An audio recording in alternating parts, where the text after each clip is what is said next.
Have you ever told yourself you want peace, but your day keeps pulling you into tiny storms you did not even choose? Have you ever wondered how some people stay steady in the middle of chaos without shutting their heart down? Welcome back to the channel. Today we are talking about cultivating equanimity in everyday life. Not the retreat version where everything is quiet and your schedule is protected.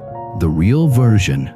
The version that has to survive busy mornings, messy relationships, sudden messages, unexpected criticism, and the endless little frustrations that try to steal your center. Equanimity is not a mood. It is not a personality type.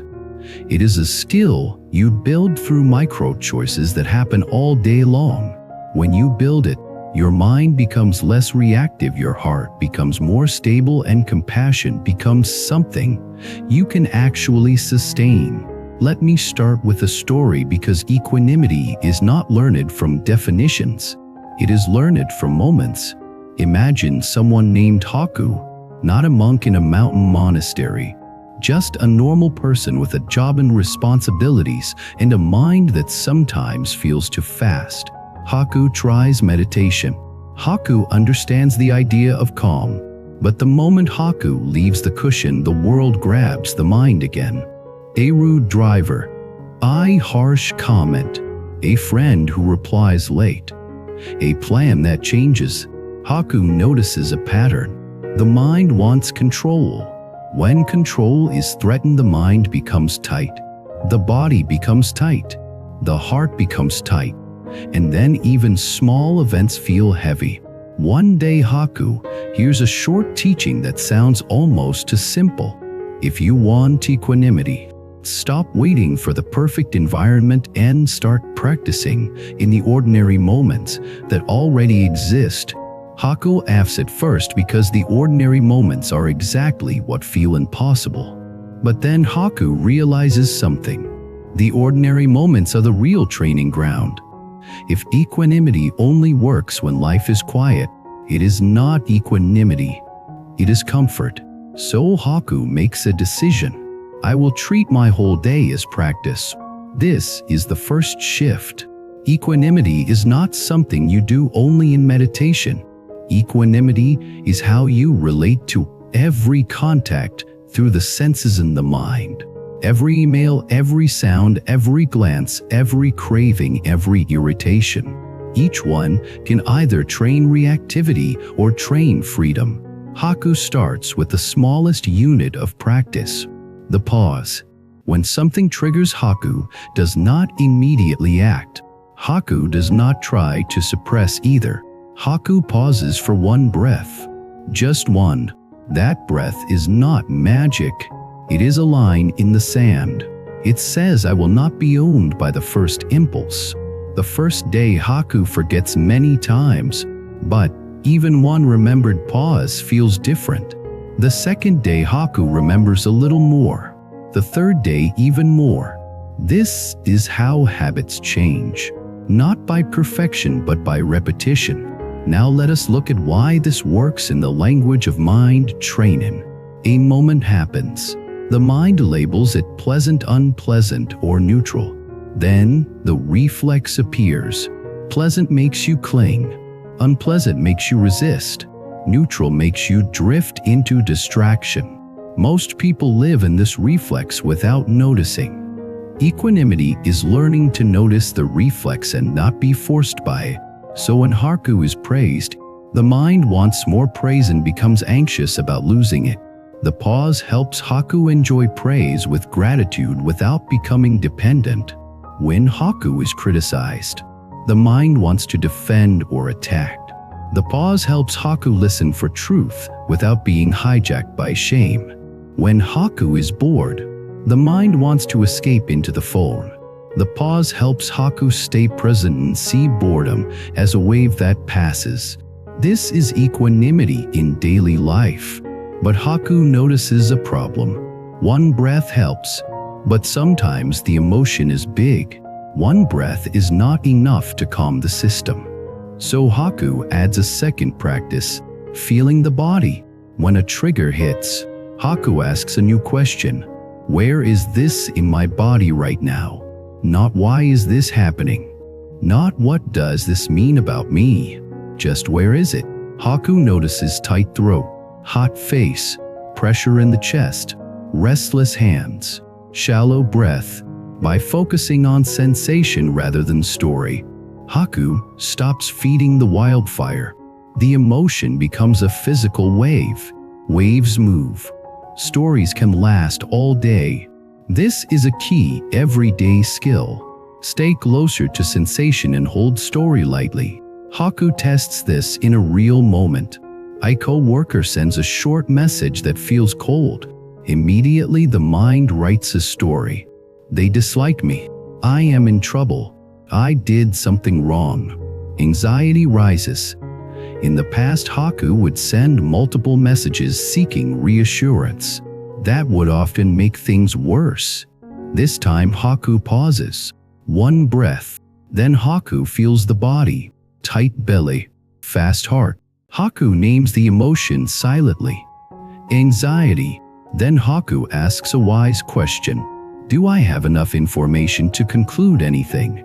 The answer is no. Haku decides to wait.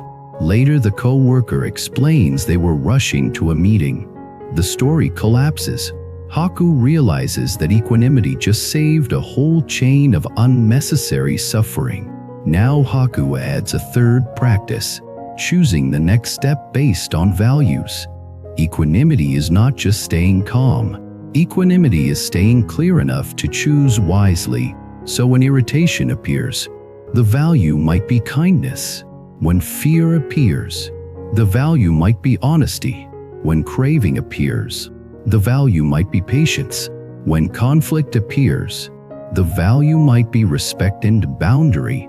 Haku learns to ask in the pause, what is the most skillful next action? Sometimes the action is to speak calmly.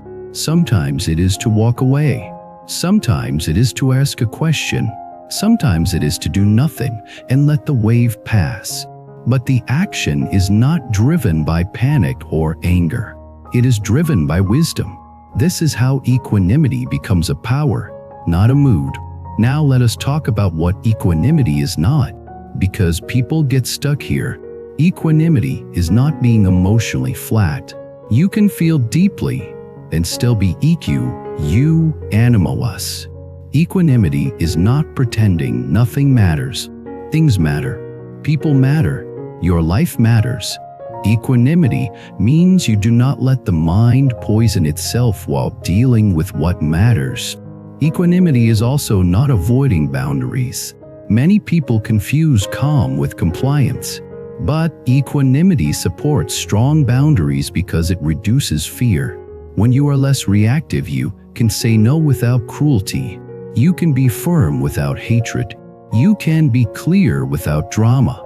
Haku tests this with a friend who often calls only when they need something.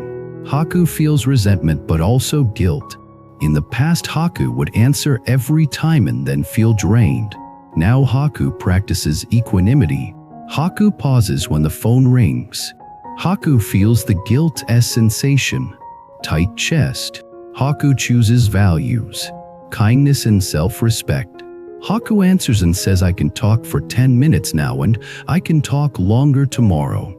The friend agrees. Haku feels relief.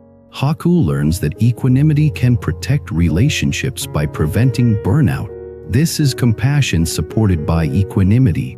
Now let us connect this to karma and destiny in a practical way. Every time you react blindly, you strengthen the habit of reactivity. Every time you pause and respond wisely, you will strengthen the habit of clarity. Over time, these habits become your personality. Your personality shapes your relationships. Your relationships shape your opportunities. That is destiny in daily life, not mystical, repeated choices. So when you cultivate equanimity in everyday life, you are literally changing your future. You are planting different seeds. Seeds become patterns. Patterns become your life. Haku notices this over weeks. Fewer arguments, less rumination at night, better sleep, more energy, better focus, not because life got easier, but because the mind stopped turning everything into a battlefield. Now, there is an important point. Equanimity grows best when you practice with gentle consistency. If you try to become perfectly EQ, you animalize overnight, you create tension. Tension is the opposite of equanimity. So Haku sets a simple intention.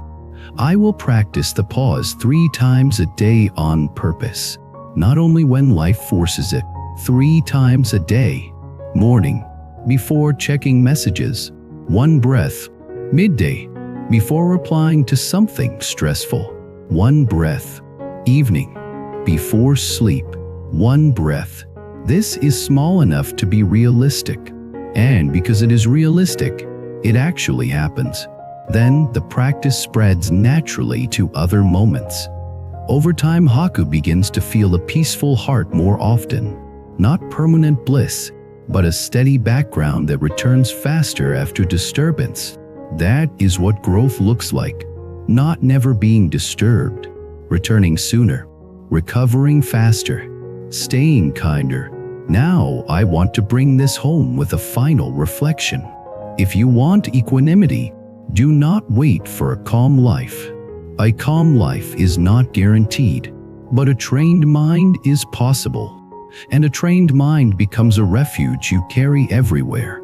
In traffic, in school, at work, in conflict, in loneliness, in success, in disappointment. Equanimity is the wisdom that says, I can meet this moment without adding unnecessary suffering. I can care without clinging. I can act without hatred. I can feel without drowning. I can keep my heart open and still protect my center.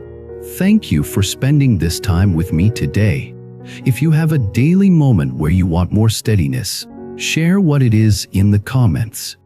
And if you have a practice that helps you stay balanced in ordinary life, share that too. Your story might become someone else's turning point.